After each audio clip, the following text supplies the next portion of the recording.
Good day, colleagues. Today I'm here to talk about the important subject of decolonizing food. Before we get stuck with the subject, let me take a moment just introduce myself. My name is Mpumelelo Ncwadi. I'm an environmental engineer by profession. I'm a co-founder of two non-profit organizations, Kittling Small Farm Incubator and Foregone Conclusions. We work with small-scale farmers in the Eastern Cape mainly to help them adopt regenerative farming practices. Today, I want to talk about food choices. In talking about food choices, I want to talk about the facade of food choice in the supermarket. Then I'm going to talk about food safety, the freedom of choice amongst competing alternatives. And lastly, I'm going to talk about a few issues that were raised with me by the organizers regarding food choices and COVID-19 responses. Let's talk about the facade. Joel Salatin wrote for Small Giants Academy a few years back that when we enter the supermarket and see the variety of food items on the shelves, we're likely to assume that we have a lot of food choice.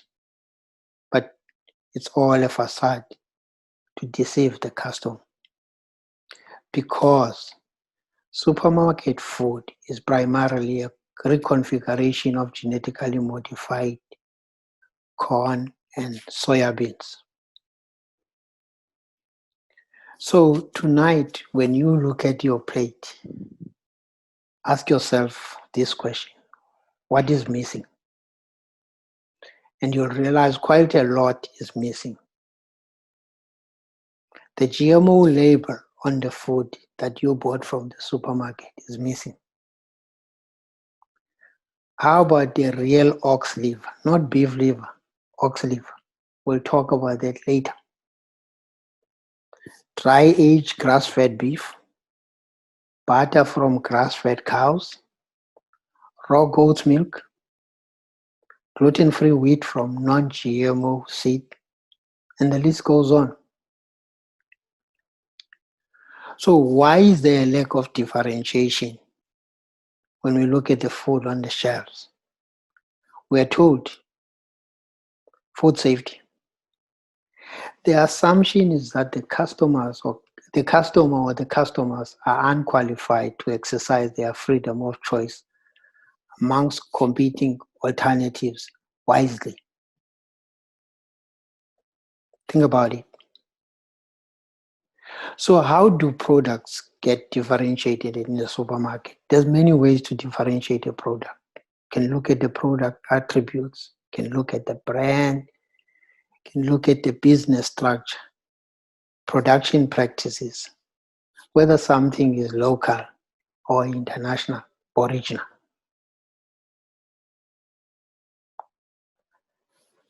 So I want you to be the judge today. If food safety is a priority, as we are told, ask yourself the following question: how safe is glyphosate? If you think of Bayer, the German manufacturer of Roundup, Roundup is a broad-spectrum glyphosate-based herbicide.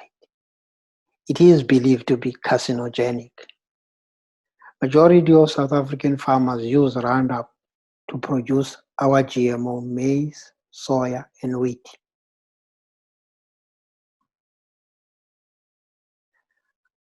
Let's talk about the 125,000 lawsuits. Despite denying any wrongdoing, Bayer has agreed to pay $10.9 billion to settle cancer claims linked to its Roundup weed killer. Let's get back to my question. If food safety is our number one priority, how safe is glyphosate? And how ethical is it for our local supermarket to trade on GMO foods without the appropriate labeling?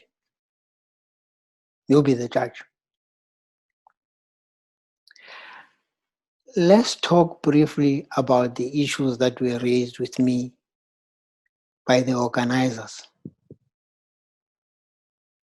How did things look like before COVID-19?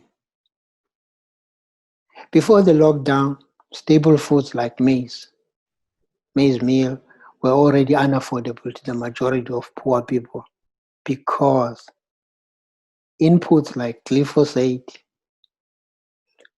are priced in dollars.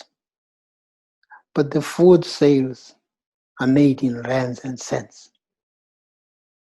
And of course, there's always the strong hidden links between our food and the fossil fuels used to produce the food. So throughout the COVID-19 lockdown, people have become alert to the possibility of food shortage now and in the future.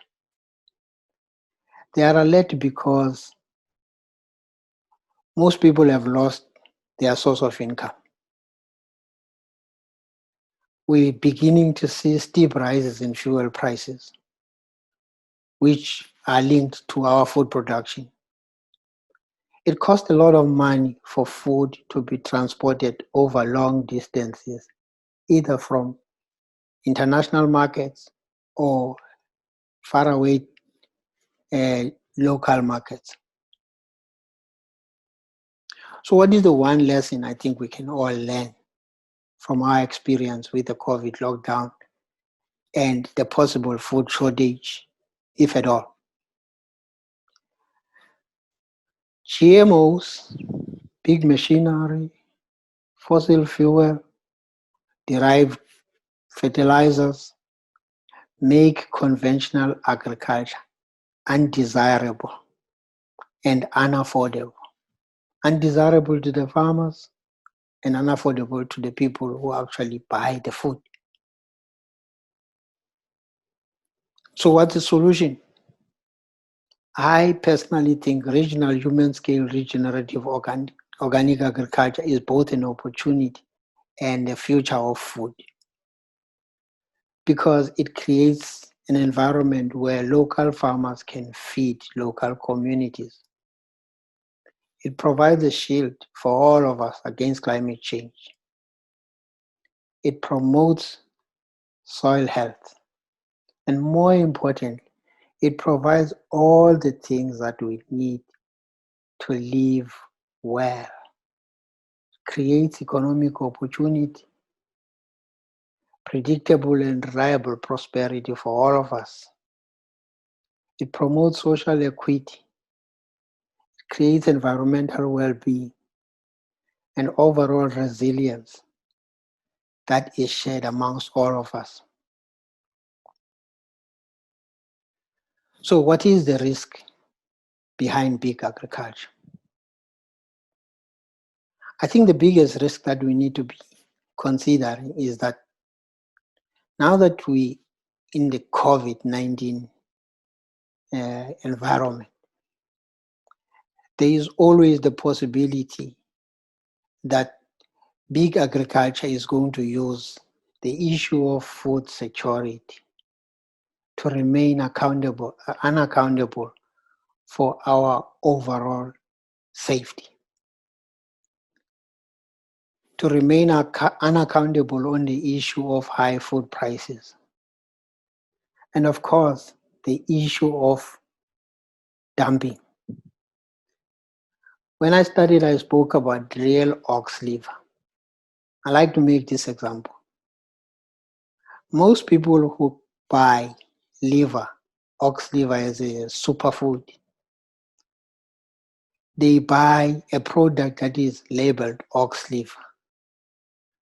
But more often, the liver they buy is beef liver. And that is not local liver. the liver comes from international markets. There is a big difference between beef liver and ox liver. Not every animal that is fed by the feedlots produces ox liver. Ox liver should be produced by an ox.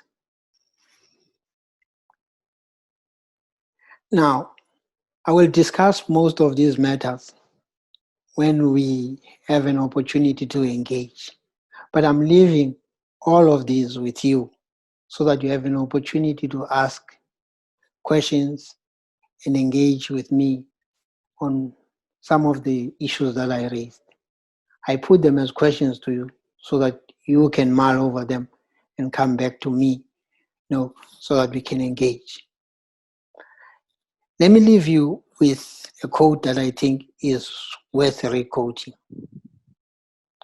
And the quote comes from Rumi. Rumi was a 13th century Persian poet. He says, out beyond ideas of wrong doing and right doing, there is a field. I'll meet you there. Stop acting small. You are the universe in ecstatic motion. I'm putting this quote out because I really like to invite you to think about the choices that we are making when we are buying food from the supermarket. I would like you to think about what is missing from the plate every time we eat. And I'd like you to think about the reconfiguration of soya and corn and integration into all the foods that we consume every day. Thank you.